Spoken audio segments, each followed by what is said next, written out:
Let's take a look at the spread syntax in JavaScript that lets you expand out the items in an array or object. For example, we've got this function that adds a and b, but the values for a and b are part of a list.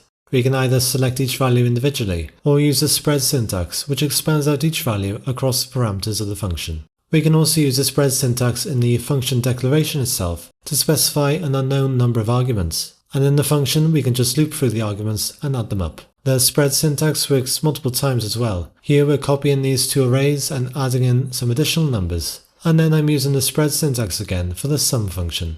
It works just as well with objects too, expanding out the properties and their values into a new object like so. Here's a bonus tip. If you want to conditionally add items to a list or object, we can do something like this. Here we're saying if shouldAddProp is true, then spread this list out, otherwise spread out an empty array, which basically does nothing. And for objects we can simplify this right down and use an AND operator like this. Be sure to leave a like if you found this useful, and to keep up to date with all the latest web dev and .NET tips, subscribe to Azul Coding on YouTube, and if you have any questions, leave a comment down below.